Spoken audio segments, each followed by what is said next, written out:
Xo'p, bugungi mavzuyimiz moddalar almashinuvi, ya'ni metabolizm. Bu moddalar almashinuvi har bir organizmni fiziologik funksiyasidan bittasi hisoblanadi. Xo'p, moddalar almashinuvi nima uchun kerak? Moddalar almashinuvi organizmni oziqlanishi, rivojlanishi, o'sishi, ko'payishi uchun kerak. Yo'qotilgan organlarni qayta tiklanishi uchun kerak moddalar almashinuvi. Agar organizmlarda moddalar almashinuvi bo'lmasa, mana shu yo'qotilgan organlarni qayta tiklanishi, insonlarda ham oddiy terimizni kuydirganimizda yoki terimizni qaysi bir qismini kesib olganimizda qayta tiklanish jarayoni amalga oshmaydi. Chunki mana shu amalga oshishi uchun moddalar almashinuvi natijasida hosil bo'lgan energiya va ozuqa moddalar ana shu ko'payishda ishtirok etishga yordam beradi. Xo'p, moddalar almashinuvi metabolizm deb yuritiladi. Ikki qismga ajraladi: dissimilyatsiya va assimilyatsiya. Dissimilyatsiya o'z navbatida katabolizm deb ataladi, parchalanish deb ataladi va unga misol qilib glyukozani parchalanishini misol qilishimiz mumkin. Bu nima degani? Glyukozani parchalanish barcha tirik organizmlarda iste'mol qilish bor. Iste'mol qilganda hayvonlar ham, insonlar ham nima qiladi? Iste'mol qiladi. Biz iste'mol qilamiz, ko'proq o'zbek xalqi naymiz non iste'mol qilamiz. Bug'doy uni bilamiz, kraxmal juda ham ko'p. Kraxmalning monomeri glyukoza hisoblanadi. Xo'p, biz ana shu kraxmalni iste'mol qilyapmiz, nonni iste'mol qilyapmiz va og'iz bo'shlig'ida nima bo'lyapti? Parchalanish boshlaydi. Chunki biz nonni uzoq chaynaganimizda uni shirin ta'mli ekanligini his qilamiz. Nima hisobiga? Bizni og'iz bo'shlig'imizda sulanma tarkibidagi amlaza fermenti ta'sirida bo'lyapti. Ana shu kraxmal glyukozaga aylanadi va hazm qilish organlariga o'xshaydi. Hazm qilish organlarida nima bo'ladi? Hazm qilish organlarida mana shu dissimilyatsiyani birinchi bosqichi boshlanadi. Birinchi bosqich, ya'ni tayyorgarlik bosqichi. Biz iste'mol qilgan polisaxaridlar, oqsillar, yog'lar, yuqori birikmali mahsulotlar hazm qilish organlari orqali ularning tarkibidagi fermentlar ishtirokida parchalanadi. Parchalanishi natijasida birgina mana biz taxalluzdan oladigan bo'lsak shakar. Ertalabda hammamiz nima qilamiz? Shirin choy ichamiz.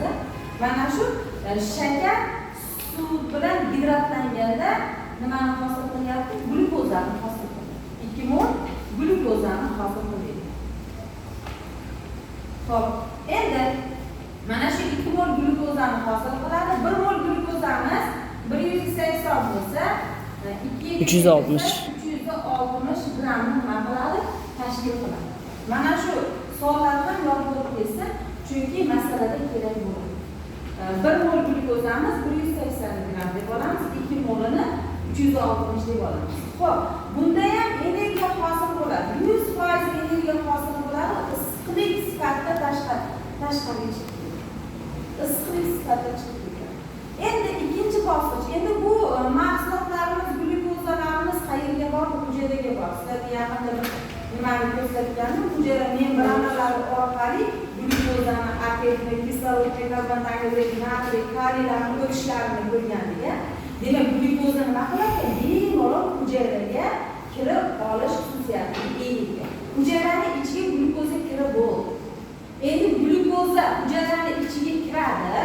Demak, mana bu hujayra deb tasavvur qiladigan bo'lsak, bu yadro, mana bu narsa mitoxondriya deb ataladi. Xo'p, bu sitoplazma. Sitoplazmada nima bo'ldi? Glyukozaga o'tdi. Va glyukoza sitoplazmaga o'tgandan keyin ikkinchi bosqich boshlanadi. Sitoplazmadagi bosqichi, glyukoza plazmadagi bosqichi endi qarang, nima deb ataladi? Chala parchalanish deb ataladi, to'liqsiz parchalanish deb ataladi, anaerob deb ataladi, bijg'ish, achish va kislorodsiz parchalanish deb ishtirok etmaydi. Sitoplazmada parchalanganda kislorod ishtirok etmaydi. Ikkinchi bosqich qayerda kechadi desak, sitoplazmada. Qanday jarayonda desak, kislorodsiz. Yana nomlar desak, anaerob, to'liqsiz, chala, achish, bijg'ish deb ataladi. Ning aytib beramiz. 1 mol glyukozamiz parchalanadi. Sut kislotaga parchalanadi. Nomlarini tepaga yozib qo'yamiz. Sut kislotaga parchalanadi. 2 mol suv kislota va 200 kilojol issiqlik, 200 kilojol energiya. Endi buni ham ikkita nimaga ajratib olamiz. Chunki glyukozani biz sizlarga yaxshi videorolik ko'rsatganimda glyukozani hujayra membranasiga o'tishi va u yerda parchalanishi uchun aktiv kerak bo'ladi. To'g'rimi? Aktiv shunday birikkan glyukoza kirgan. To'g'rimi? Demak, aktiv nima kerak bizga? Energiya kerak. Energiyani qayerdan olamiz? Mana shu glyukoza parchalanganda 200 kilojol energiya ajrayapti. Mana shu hisobda aktiv ham bor. Xo'p, endi siz mana bu qismni aniq bilib olishingiz kerak. Bu qismda xo'p, 40 kilojol energiya adenozin difosfat va fosfat kislota ishtirokida reaksiya amalga oshadida aktiv va 1 mol suv chiqadi. Aktiv bu adenozin difosfat. Endi fosfat kislotalarga adenozin difosfat o'ziga 1 mol fosfat kislotani olishi uchun 40 kilojol energiyani ham nima qiladi? Bu degani bitta aktivda 40 kilojol energiya bor degani. 40 kilojol energiya bor degani. Endi mana shu ikkinchi bosqichimizni umumiy qilib olamiz. Xo'p, ikkita ADN, ikkita fosfat kislota va glyukoza. Mana shular ishtirokida bijg'ish jarayoni, achish, anaerob, kislorodsiz parchalanish, to'liqsiz parchalanish, chala parchalanish jarayonlari amalga oshdi. Va oxirida nima hosil bo'ldi? 2 mol sut kislota, 2 mol ADN va 2 ta suv va jami 200 kilojol energiya. 200 kilojol ikki qismga bo'lib olamiz. Xo'p, bir qismi, ya'ni 200 da 80 kilojol ikkita aktiv bo'lganligi uchun 80 kilojol aktivda bog'larida bog'lanyapti, hosil bo'lyapti. 120 va 120 kilojol bu issiqlik sifatida tarqab chiqib ketadi. Ana shu hujayrani o'zida issiqlik sifatida 120 kilojol issiqlik sifatida tarqab chiqib ketadi. Kim tushunmadi?